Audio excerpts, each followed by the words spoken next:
the Senate Education and Youth Committee to order. Senator Steele, would you open us in prayer? Good morning, Heavenly Father. Thank you for this beautiful day. Thank you for the beautiful weekend that you gave us, and thank you for the opportunity to discuss legislation that will help make Georgia a better place for our future generation. Father, please keep us focused on your will and everything that we say and do. In your Son's name we pray. Amen. Amen. Thank you. The first hearing we're going to have is over SB 4. And we're working off LC number 491121.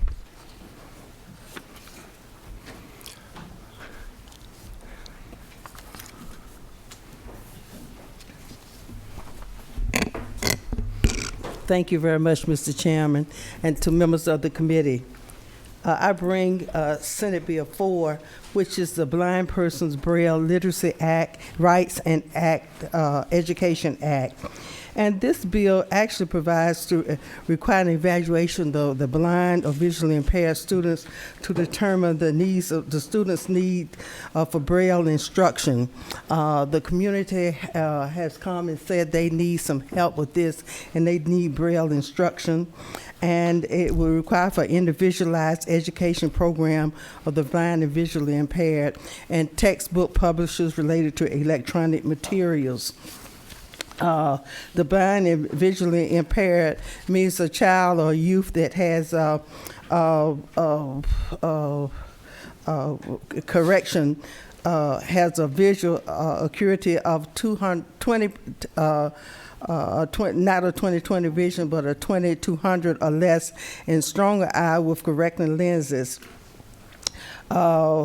The child has a medically indicated expectation of visual deterioration, and Braille simply means that it's the system of reading and writing through touch and includes what is commonly known as standard English Braille. The library system is in support of this bill, and certainly the parents of all these students would like to see this done. They need some help in that area. Thank you so much. Be happy to answer any questions there. Any questions from the committee?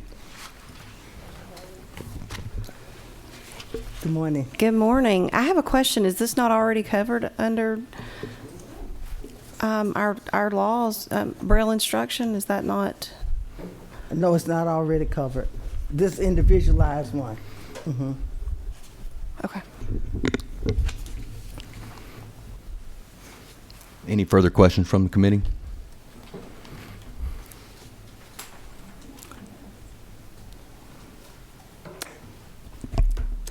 Mr. Chairman, at the proper time, I would like to ask do pass on Senate Bill 4. It is the appropriate time. Do we have a second? Do we have a quorum right now? We don't have a quorum. Okay, we can No, we do now. Okay.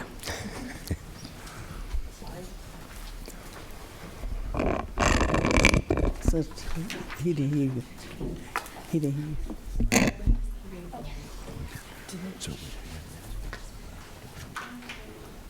You don't have to have 6 voting members, you just have to have 6 members. Okay, good deal. So we have a motion do pass. We have a second. All in favor, raise your right hand. Motion passes unanimously. Thank you so much. Thank you.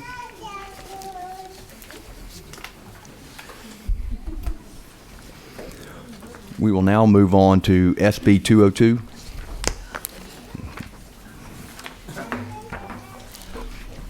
Good morning, Mr. Chairman and the committee.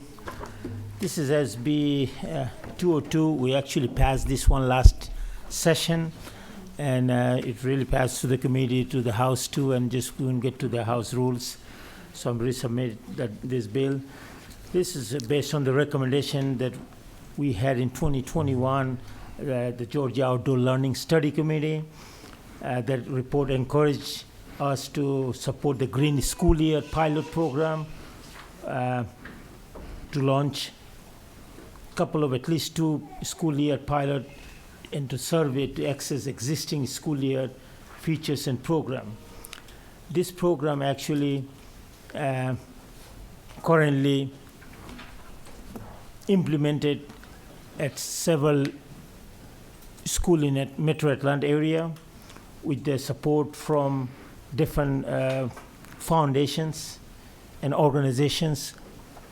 And this pilot program will give the existing state agency and private school Greenyard survey tools and maps, providing decision makers with critical information needed for a statewide rollout Green Schoolyard program. Economy disadvantaged students experience greater benefit from outdoor learning relative to other students, which could help many children in rural and urban areas across the Georgia. Kids spend most of the 90% of the times indoor as much as they're in front of the screen.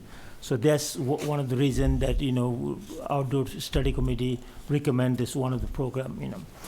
And if you have any specific question, I'll be glad to answer it. And so this will be a pilot program Pilot program. over a 3-year term, Yeah, and then 3-year will be terms. brought back, the findings will be brought back to the House and the That's Senate. correct. Senate, yep, okay. To set up a minimum standards and what we should focus on. Okay. Because everybody is doing a little different right now. Okay. We've got some questions from the committee. Thank you, Mr. Chairman. Thank you, Senator. One question, is this going to be outdoor every day? The class is going to be outdoor every day? No. Okay, what are you? That's one of the reasons that this school system will, state school system will figure out how to do the school year basically, and the individual district they'll decide what to do, basically if we implement this one, this program statewide. Thank you very much, sir. Thank you. Any further questions from the committee?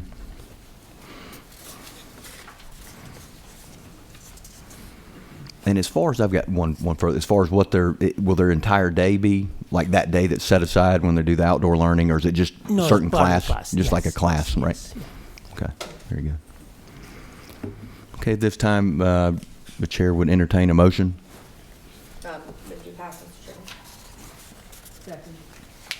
All in favor, raise your hand. Any opposed? Nope. Passes unanimously. Thank you so much. Thank you, Mr. Chairman. Appreciate it.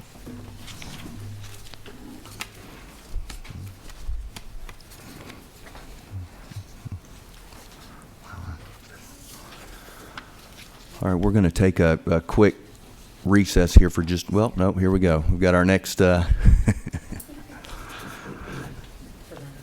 presenter coming in the door right now.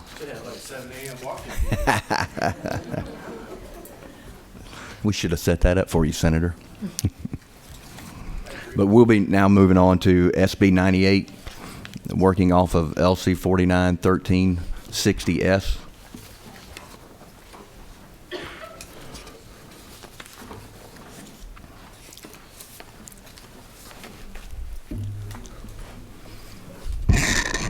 Good morning. Good morning.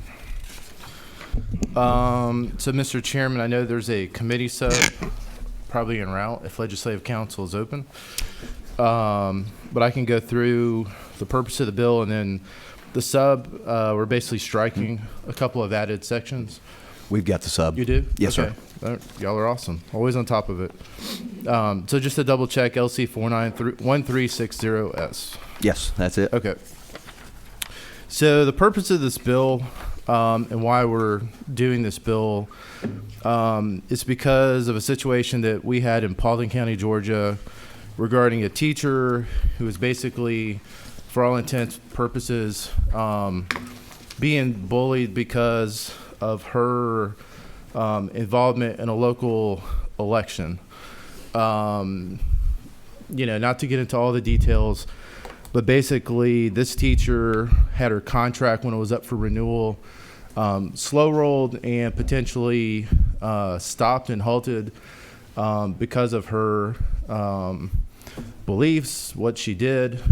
She's a former Paulding County Teacher of the Year. The irony that I'm sitting in front of you talking about school board members bullying teachers is that this teacher also used to be a Paulding County school board member.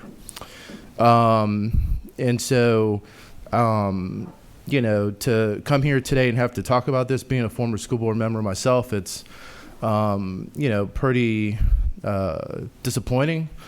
But, you know, as I, you know, when I was on the school board and then when I came to this job, would always promise that I would fight for our teachers. My wife's a teacher, and the behavior is unacceptable. So kind of cut to the chase. Senate Bill 98, basically we are adding, and you'll see in lines 20, starting at lines 22, just protections in the sense of school board members and their involvement dealing with specific personnel matters, you know, such as a contract. I don't think it's appropriate for a school board member to kind of go around the superintendent or an executive session or even in regular session or on their own time to start just kind of meddling in with teacher contracts when that's the job of the superintendent, that's the job of the principals, that's the job of the administrators. You know, and one of the things with much help from legislative counsel, I don't know if Mr. Walker, I appreciate your help. We, you know, cite some code sections so it's clear that, you know, we're not talking about a school board member, an elected school board member not being able to engage when there's an issue. So the code sections you'll see from lines 24 through 27 deal with, for example, 20-2-943. It's part of the Fair Dismissal Act. 20-2-989.7 and .8 address personal complaint policies that each school member must have. 20-2-1160 is in the general law, which provides local boards of education to constitute tribunals to consider matters of local law, such as personnel matters. And 50-14-3 and -4 are parts of the Open Meetings Act, which deal with executive sessions. You know, basically, to kind of say in a different way, you know, we're citing different existing provisions in the law to allow for make it appropriate for local board members to discuss personnel matters with a local superintendent or school official. If we did not put these in here with the counsel that's been given to me, I'm sure this bill wouldn't survive a legal challenge. But by specifying the various code sections to allow such discussion to take place, this should make it easier for a school official or a local board member who's rogue in the sense of what we've been dealing with and the unfortunate experience trying to engage in this kind of bullying. This bullying resulted in the delay of a contract, again, when it was inappropriately questioned because a school board member had differences with a teacher who opposed his elected wife in a campaign. It's bad enough we're fighting to keep our kids from bullying, but it's not comprehensible that a grown adult who is an elected official would do this to any teacher of any kind. The other sections, I don't have the original bill in front of me, but there were some other lines that we struck from the other bill that basically are already covered in Georgia law and were repetitive. And with that, Mr. Chairman, I'll take any questions. Do we have any questions from the committee?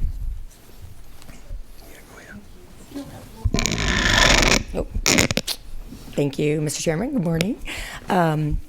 Thank you so much. I was wondering if you wouldn't mind listing, and I know you just did it, but I would like to write down what the code section exemptions are. Yes, I was not able to do No, that, you're good. and so I would appreciate. Are they the same in both sections of the bill?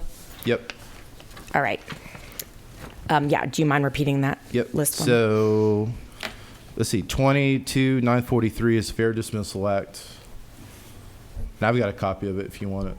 I can give it to you after also. 20-2-987.9 and .8. Wait, 980. Wait. You're good. Okay. Okay. Thanks. Is what? Yeah, .7 and then 989.8 address personnel complaint policies that each school district must have. Okay. And then 20-2-1160 is the general law, which provides for local boards of education to constitute tribunals to consider local matters of local school law, including personnel matters. Okay. And then 50-14-3 and 15-14-4 deal with the Open Meetings Act and also executive sessions. And I'm sure Mr. Walker will keep me straight if I mess this up. Thank you. Thank you, Senator. Could I just get a copy of that? Yes, ma'am. Okay. I'll provide those sections for the entire committee. Thank you. Sorry to be technical at 7 a.m. Senator Dolezal. Thank you, Mr. Chairman. Thank you, Chairman, for being here. First of all, thank you. I know you've communicated with the local Board of Education member of mine who had some questions about this. So I appreciate you doing that. I understand the intent of what you're trying to do because you've told me the story about what happened in your district, and I certainly understand and respect that. I'm wondering, I'm just thinking of kind of any, local, if I have an issue as a parent, I may mention it to the local Board of Education member at the football game, basketball game, whatever. I know one concern from a number of board members that I've heard from is that they're essentially taught to, and a friend of mine referred to be houseplants and just kind of do what the administration tells them to do. And that certainly is not why I think any of us elected them into office.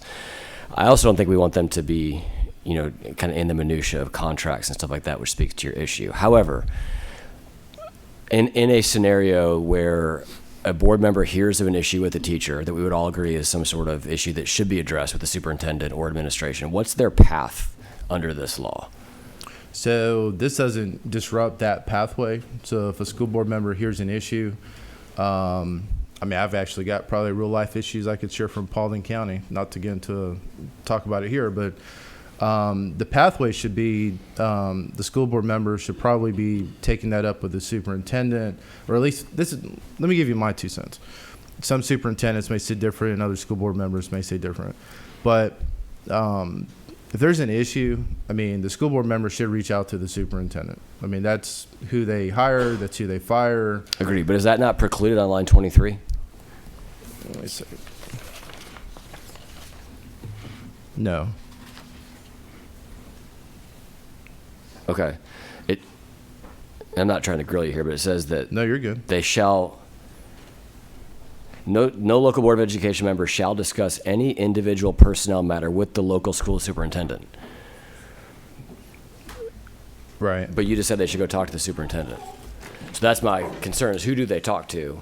No, they can go talk to the superintendent. I think this isn't being as direct as the scenario you're providing, and I may have phoned Mr. Walker over here because we talked about this. I think that was one of the questions that I know your school board member had.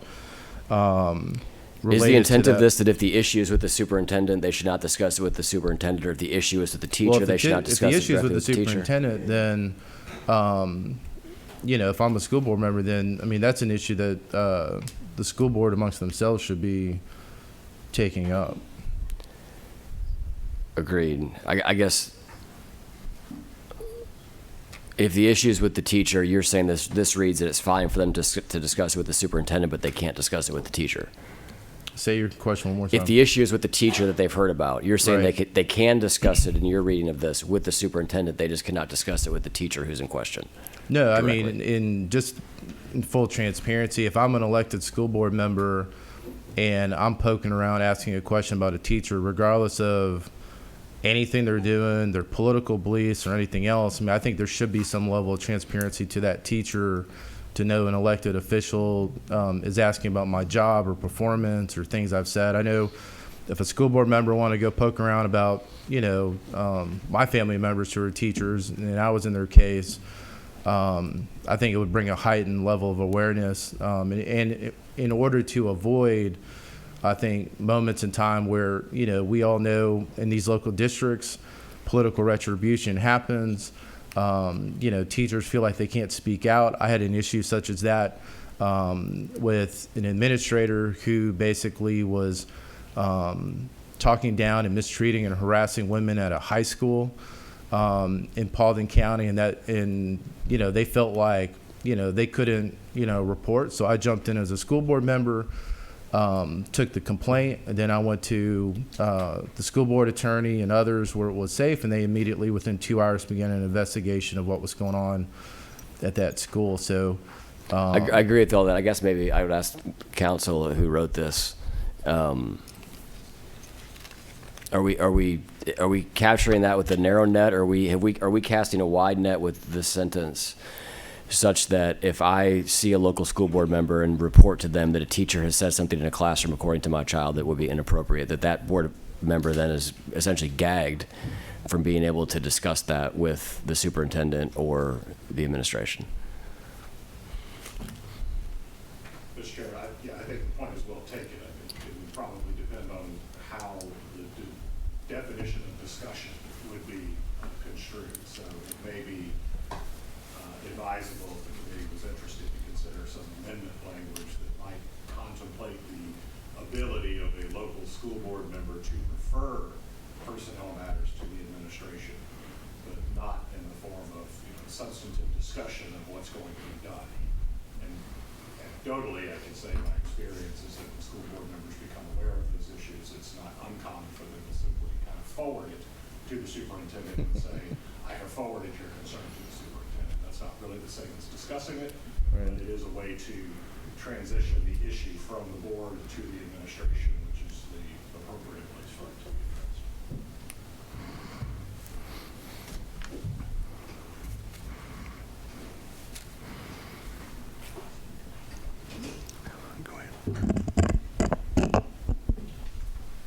Thank you. I like the language that you just suggested, having been not an elected school board member, but having been a member of a school board before.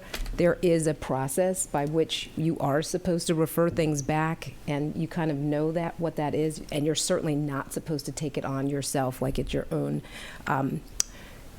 problem to solve, because you really do have administrators whose job that is. So thank you for bringing the bill. I do want to ask one question, though, because while this contemplates personnel, teachers, administrators, it doesn't say anything about students. And I'm wondering if there might be a willingness to put students in here as well, because sometimes we have seen school board members go after students directly themselves. So, Senator Halpern, I think it's a great thought, great question. I won't say that I can speak to the legalities of it. I do believe, I think, look at Mr. Walker again, I want to say those are probably covered under different code sections that are not in this bill, especially since we're talking about, I mean, I guess 99% of the case minors. Right. So I don't know if Mr. Chairman, if Mr. Walker wants to speak to that, but I would assume that's probably covered somewhere in the law. And then briefly, Mr. Chairman, if Senator Dozal does want to make those amendments, or if he's comfortable with that, I'm okay with those tweaks to the bill. Sorry, not to get ahead. Mr. Chairman, yes, in response to the question of whether there would be other code provisions specific to student-related issues, yes, we would need to reference, if we wanted to have kind of a comprehensive list of the statutory authorities for board members to discuss student-related issues, this list would grow fairly substantially. I don't know that I'd be comfortable doing it with a high degree of confidence in the course of today's meeting.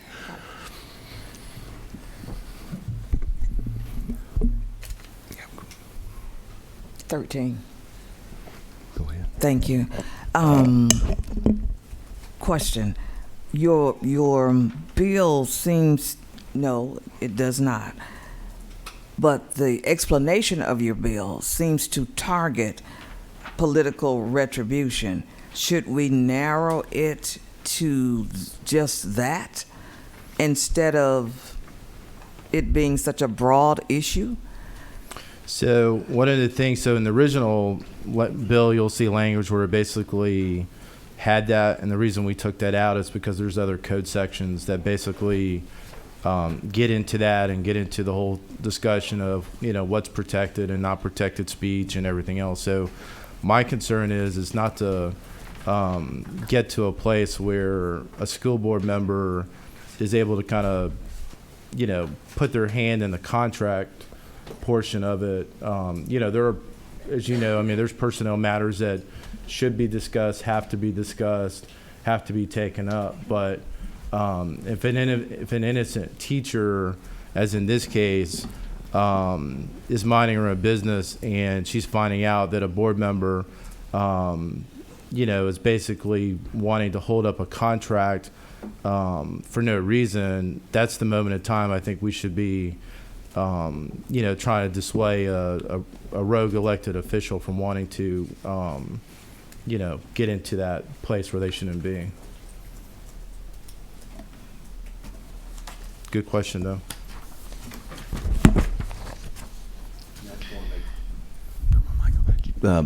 Just wanted to make a comment to Ledge Council, which looks like you're already preparing that amendment, but if you would. I do have some. Oh, you do? Language to consider Thank you. if it's appropriate time, Mr. Chairman. Yeah, please. To address the issue raised by Senator Dolezal, I would recommend, well, the language itself would be on line 27, and then again on line 43. After authorized by law, I would insert semicolon, provided, however, that the mere referral of a personnel matter to the local school superintendent shall not be prohibited.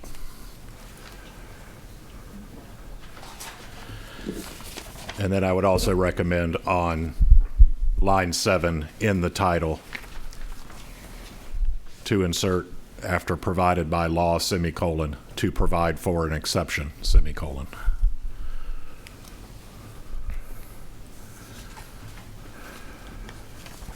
Can you read that first one again? Sure. Thank you. So at line 27, after authorized by law, semicolon, provided, comma, however, comma, that the mere referral of a personnel matter to the local school superintendent shall not be prohibited, period. And that same amendment would be inserted on line 43 after authorized by law before the period. Thank you. We've got a couple of speakers or some folks that wanted to testify. I was going to hear from them as well. And then, Mr. Chairman, just briefly before I move away, and I'll let them come up and speak. I did have one more change to the bill, basically adding a face to the name of this bill at the appropriate time. Okay.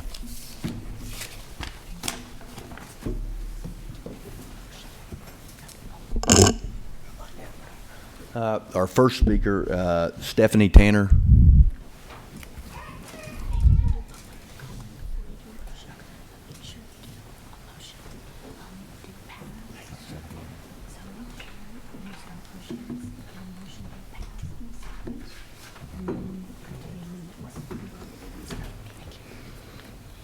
Good morning.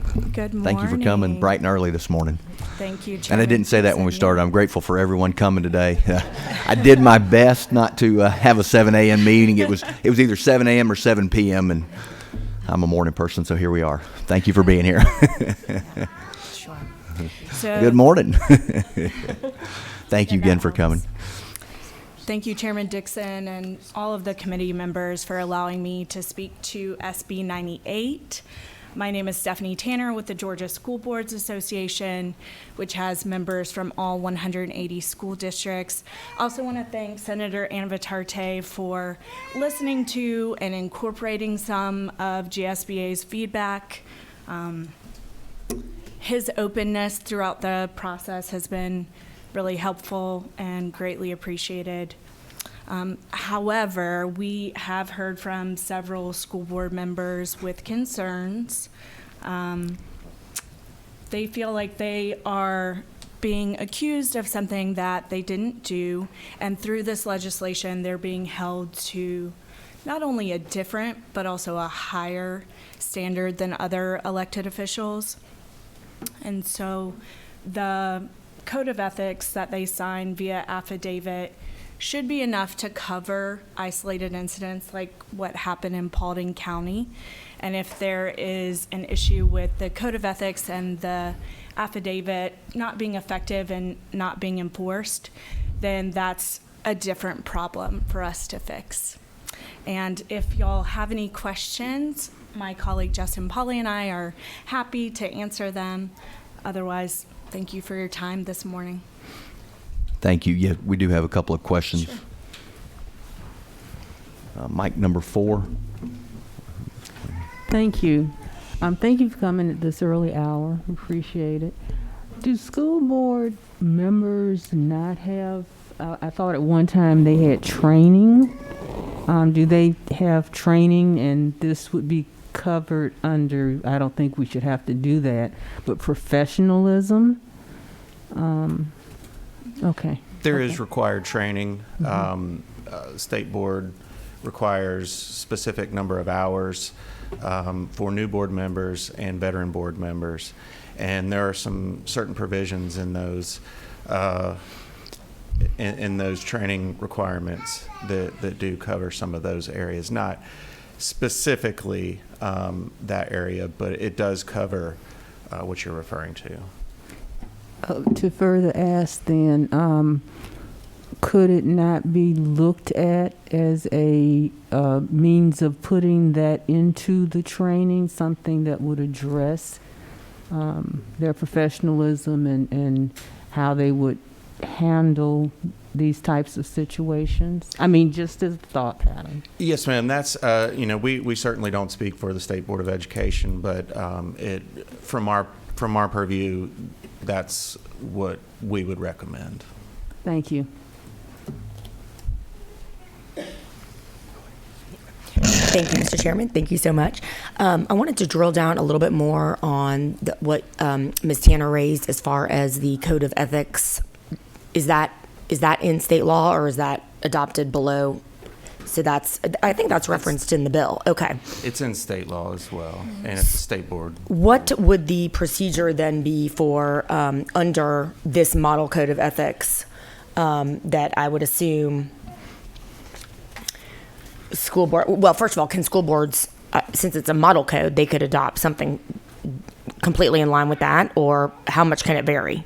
There's a model code of ethics from the State Board of Education, and the local board has every right to go above and beyond, but not below. The minimum. Okay, it's like a floor.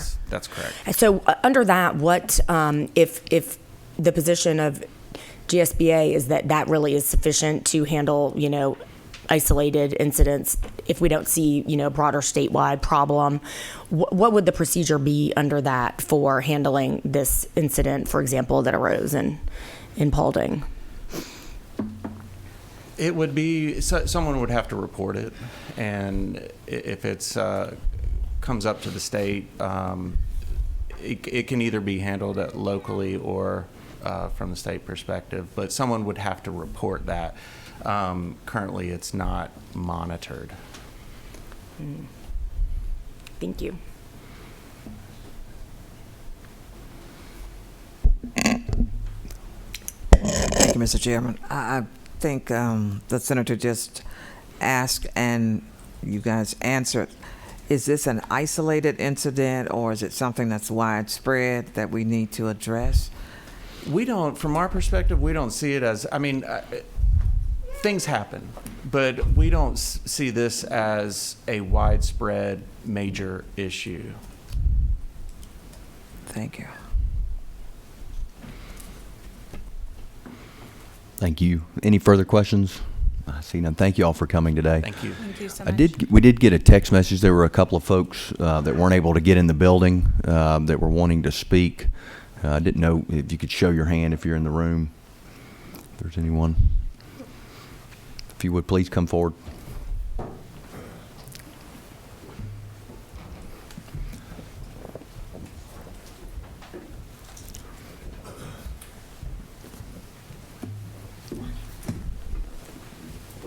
Thank you. Test. Thank you, Senator Dixon, Chairman Dixon, and to the rest of the committee. My name is Joseph Barrow. I am the Deputy Director for the Georgia School Superintendents Association, and certainly we work very closely with the Georgia school boards and other educational institutions or organizations. Fundamentally, I think the bill that Senator Anaviarte has submitted is sound, but it deals with how people interact with each other. And it's incredibly important that we understand our roles and relationships. I know the training for school board members is pretty extensive and it's ongoing, but sometimes individual board members can step out of their lane with regard to personnel issues, and we want to make sure that the superintendents are dealing with things when they're brought to them as far as complaints or concerns that are shared by board members. We think that board members do have that right. They need to do that, but they need to do it within their sphere of influence and through the local school superintendent.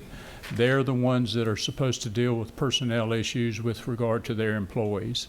And if we can do that, I think that that's ultimately what we all want to try to come to, is a way to handle issues that are inappropriate. I'd be happy to answer any questions. Thank you. Any questions from the committee? Thank you. I have a quick question. It may actually be better for the author, but it just popped into my head. So are school board members permitted to discuss these things with each other, like sort of bouncing ideas off each other before they, like, say, is this even worth referring? I mean, I'm wondering, kind of to your point about trying to legislate whether people can talk to each other is always going to be a fraught topic. I mean, God gave every single one of us a mouth, right? So, what is that? Because it says in the bill, no local board of education member shall discuss individual personnel matter with, and then it has a list, or other school personnel is in there, which seems fairly all-encompassing. So I'm wondering about just being able to, like, bounce something off a fellow school board member. I suspect that there's not any way that we can legislate that those folks won't talk with each other. School board members, they're individuals, but they should be acting within what is known as a governance team, a governance structure. So that may very well be the case, or it may be a situation where a school board member would speak to a superintendent and say, hey, here's a concern that was expressed to me about the actions of a particular staff member, and I want to refer that to you. That the board has done their responsibility. They've acted on information that they felt was inappropriate. They may have talked with other school board members about it. I don't think we can prohibit that. Can I ask a quick follow-up, Mr. Chairman? So based on your testimony, you think, I'm a little unclear as to whether or not you think the bill is necessary or whether you would like to see some changes. Ideally, I think that should be a local matter. I know the GSBA representatives talked about their local code of ethics, and that would be the best way, in my opinion, for local boards to patrol themselves, if you will. But I understand that sometimes that may not happen in all settings, and that's something for this committee to consider. Thank you. Thank you. Senator Sims? I guess I can't get my head around the fact that the teacher was seemingly targeted by board member. That's what I heard from the senator. Yes, ma'am. So are you saying that there are already what do I want to say, laws or rules in place to protect that teacher? And I guess I need to ask Senator Anna Vittardi, what was the end result? Did she receive her contract? Was she dismissed? And how was she harassed? Because it seemed as if there was some harassment there. And I'm not aware of the particular individual circumstances there in Paulding County, but right. The operating procedure and protocol with regard to school board members is that they hire one person. They hire the superintendent, and then they charge him with taking care of the day-to-day operations, which includes all HR and or personnel matters of the district. That way, if they refer something and it's a concern about a particular teacher or employee's behavior, they can rest assured that the issue's been addressed by the superintendent. And then if the superintendent feels there's some inappropriateness of the employee's behavior, then they can communicate that to the employee and work through the process. Ultimately, if the employee has done something that is grossly inappropriate, the superintendent would be charged with taking the appropriate steps. But if that person hadn't done anything wrong with their protected free speech, then he can respond back to the superintendent and say, I've investigated the situation, or to the board member, I've investigated the situation, and I don't see where there is any inappropriate behavior. May not particularly care for it, but it wouldn't be a legal violation. Right. Thank you so much. Thank you. We've got one more speaker.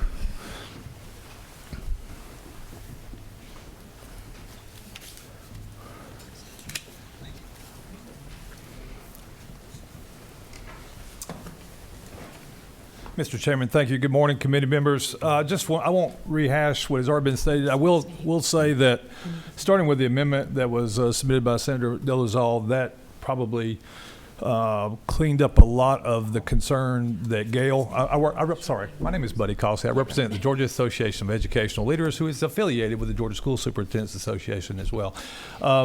So we did have some concerns because there is a need for a board member sometimes to refer things to the superintendent, et cetera. I do want to commend, I've spoken with Senator Anvitarty on this issue as well, just to speak about issues. As most of you know, I was a superintendent for 11 years in the state of Georgia.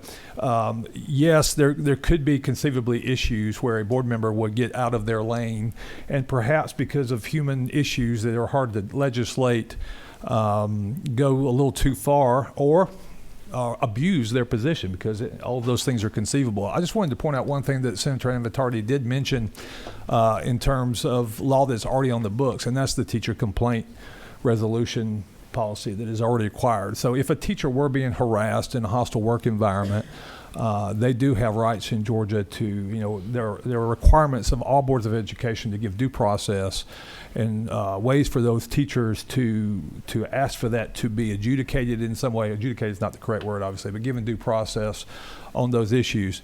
As to whether this policy is necessary, man, we realize your job is just like our job. So a lot of times we make our student handbooks, which is kind of our laws, or our board policies based on individual isolated events sometimes. And I think the balance sometimes is to weigh whether this is one isolated case or where it's, the breadth and depth of the occasions of the abuse are such that a policy is merited. I just wanted to clarify, though, that there are policies in place for a teacher that she does not have to suffer abuse without due process. So I'll be glad to answer any questions, but we appreciate the opportunity to weigh in.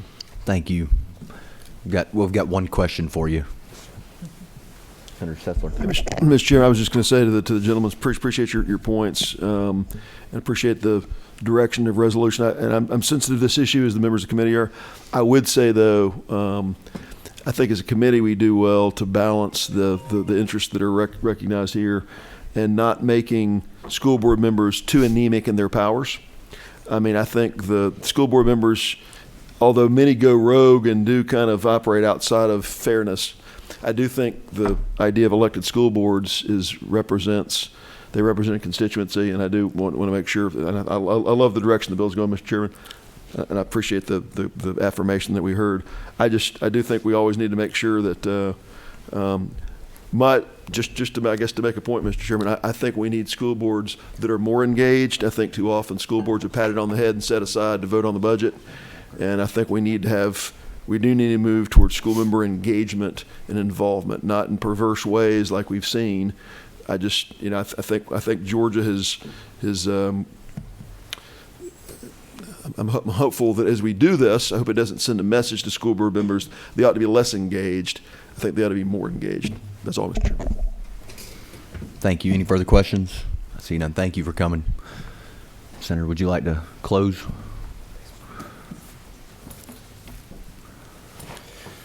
Yeah, I just got a couple comments, based on what was presented earlier. So, number one, I guess a little disappointed here about GSBA, their comments, because I think in the beginning they were going to take a neutral position, and I wasn't informed they were going to be in an opposed position. So I guess we can have that discussion after this meeting.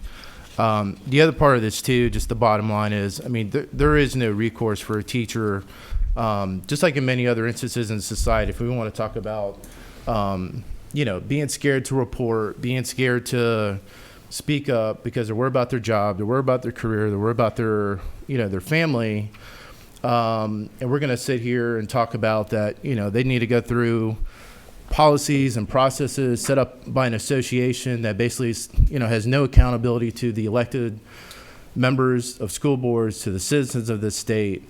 I find that honestly laughable. That I would almost make the reverse argument that some of the issues we have in our schools may be because of that, and how we train and we talk to people on our school boards. And not empowering them. I think kind of what Senator Sessler was said to really get their hands dirty and help the citizens that they represent every single day. I will submit, Mr. Chairman, to you the letter that was written by the teacher in question to the Paulding County School Board. She didn't get to finish her comments at the school board, so I'm going to submit them here so the Senate has them. And I would also would like to make the suggestion that this bill be named after the teacher in question, who was a Paulding County teacher, who's now a Cobb County teacher, and former school board member, Mrs. Kathy West, at the appropriate time. Please go ahead. I'm done, Mr. Oh, you Chairman. Okay. We've got a question. Senator Dolezal. Thank you, Mr. Chairman. I just wanted to ask the author, as I've been thinking about something, I forget everybody's names, but the gentleman with the Superintendent Association discussed. I'm wondering if you think that these matters should be allowed to be discussed in executive session. If so, I would probably add that as an additional carve out to what Mr. Walker read us earlier as the proposed amendment, such that it read, provided, however, that the mere referral of a personnel matter to a local school superintendent or discussion of personnel matters in executive session shall not be prohibited. I think that might get to what maybe Senator Parent was talking about, of allowing them to discuss these issues with each other, which, to Senator Sessler's point, I think we do want more engaged superintendents, not houseplants, or sorry, school board members, not houseplants, as they may even be trained to be by some organizations in the state. Yeah, I mean, I'm not, whatever the committee's will is. I trust you, Senator Dolezal. I was going to ask if you would reread that. We've got a couple of senators that came in after. Sure, and I will just note that both on line 27 and line 42, the executive session is already included. That's the references to code sections 5014.3 and 5014.4. That's part of the Open Meetings Act, and those are the provisions that discuss appropriate topics for the executive session, including personnel matters. Okay.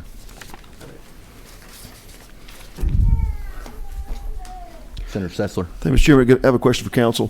What's required to get into executive session? My concern, if a school board member wants to have this conversation, other school board members may be against the conversation being even had. Can other school board members, in essence, gang up and say, no, we're not going to vote for executive session. We don't want to talk about this. You're just trying to beat a dead horse, or we think this is not an appropriate conversation to have. Can other school board members effectively silence a school board member by saying we can't talk about it in executive session, or is there some mechanism? And I don't want to change the whole framework of executive session without doing it. Does it have a gag order effect by creating that framework? Generally speaking, going into executive session requires a motion, and then that motion would have to be approved by a majority of the members present to go into executive session. Then there would be some duty imposed upon presumably the chairperson of the board to determine that that's an appropriate subject of discussion for executive session. So, for example, there are some personnel matters that are not appropriate for executive session. If there is an actual personnel hearing that is being considered by a Board of Education, the introduction of evidence actually needs to take place in a public meeting. It would only be the board's deliberation on what to do with that evidence that would be an executive session. But the mechanism to go in itself is simply a motion and an approval by the majority. If it turns out that it is not an appropriate subject for executive session, the law requires that that executive session be terminated and the board resume its public meeting. Mr. Chairman, if I could, again, a technical question for council, then maybe direct, I want to support the author's intention. I mean, to council, if a personnel topic was on the mind of a school board member they thought was appropriate to bring up, there wasn't a willingness to get to special session, could they say, okay, that's fine, I'll just air it out in open school board meeting? Well, I'll tee it up when it's our member time. Is a school board member lawfully under the bill able to tee that up in public, which would create an inducement perhaps for the school board to say, well, let's just take this in special session and talk about it. You're not taking away school board members' right from airing it out in public, are you, with this bill? There are other provisions of law that would operate to do that, namely libel laws and defamation laws. If you were to speak about somebody in their professional capacity in an inappropriate way, you would subject yourself, a board member would subject him or herself to potential personal liability. In the context of being a school board member, then that could also create some potential liability for the school board to have to defend those actions. So just anecdotally, it's not uncommon for any organization, whether it be a school board, some other government organization, or even private organizations, to say we don't discuss personnel matters. If you're going to discuss a personnel matter before you have reached the final decision on that personnel matter, you do create for yourself and potentially your organization a substantial risk of being subjected to litigation and other challenges for essentially defamation and libel by that individual who's now been publicly embarrassed. And I just raised a question to the authors, is there any concern that on the flip side of this question, that you've got a school board member trying to do the right thing that gets, in essence, gets muzzled by this and can't bring something to bear? No, I don't think anything is precluding. I think in your, Senator Stetzer, I think your example preventing them from being able to do that. I think there's appropriate ways to go down that pathway. So one can't take it to the superintendent. One can't open it up in an open board meeting. One doesn't have the power to get into executive session because the majority is like, we don't want to go to executive session to talk about this. So I think with the amendment that it's going to be proposed, I think the superintendent piece, just before you walked in, was addressed. We got you squared away. And if I may, I'll just offer one other piece, and that is, in a variety of contexts, the local boards of education are the final decision makers for school board business and school district business, including personnel matters. It is ideally, individual school board members will not speak out in a way that would be inconsistent with the will of the board as a unit. If a matter were to get into litigation in the courts, the school system would almost certainly want to be able to say that the local board of education is the final decision maker on any matter, whether it's the decision to enter into a particularly large contract or the decision to make the ultimate hiring and firing decisions. And board decisions are made as a unit, not as an individual. So an individual who speaks out almost disqualifies themselves then from subsequently being able to participate in the vote of the board. So that's just kind of operationally why a board member might not want to do that, because they ultimately may be called upon to cast a vote in the final decision-making process when they have in effect already prejudged the situation.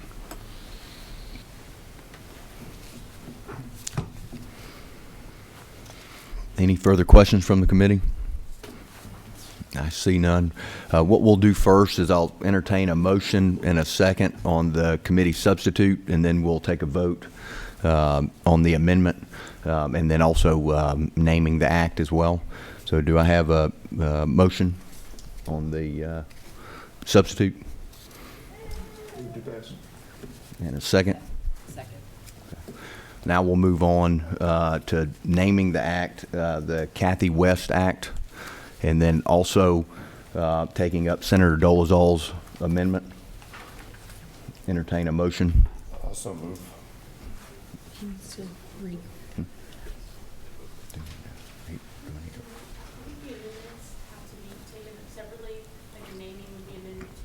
Okay.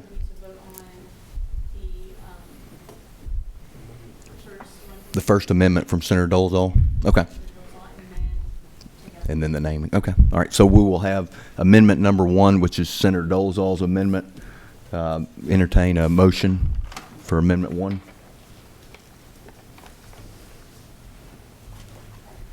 Mr. Chairman, I move to, would you like me to read the amendment, or would you like me to reference it as made by council? If you would read it, please. I will. I'll make amendment to strike the period on line 27 after the word law, insert in its place a semicolon, and then inserting provided, comma, however, comma, that the mere referral of a personnel matter to a local school superintendent shall not be prohibited, period. And I would further amend line 43 to do the same thing after the word law. We have a motion and a second. All in favor, raise your hand. Amendment passes unanimously. Thank you. Thank you, Mr.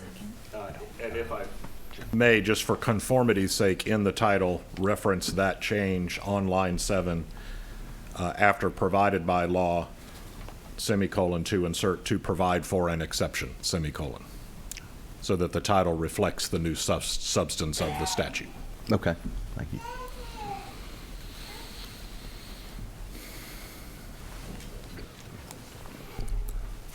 Okay, well, I'll entertain. Do I need to vote on that change as well, or? It's the pleasure of the committee just for us to make conforming changes, and if I have that license, then we can make that change when the substitute is prepared. Okay.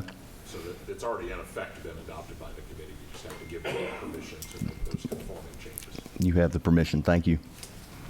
All right, now we'll take up Amendment 2, which is naming the act, the Kathy West Act. May I propose that amendment, Mr. Chairman? Yes, please. Okay, thank you.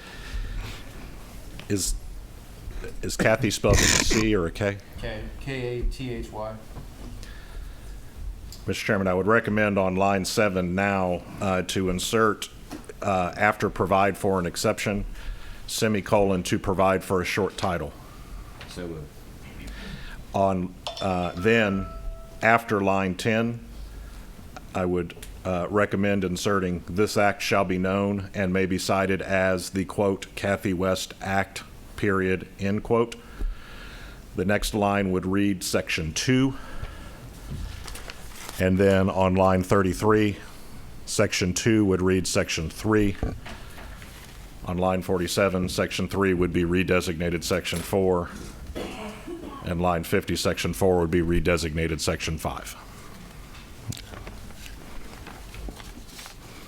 We've got a motion. Do we have a second? We got a second. All in favor of amendment number 2, please raise your hand. Any opposed? So we've got 1 opposed. Amendment 2 passes. And now we'll move on to the vote for the committee substitute. I'll entertain a motion. Oh, yeah, we do. Yeah, we've got a motion and a second. Everyone in favor, please raise your hand. As amended. Any opposed? Committee, it passes. Thank you so much. Thank you, Mr. Chairman, committee. And we are adjourned.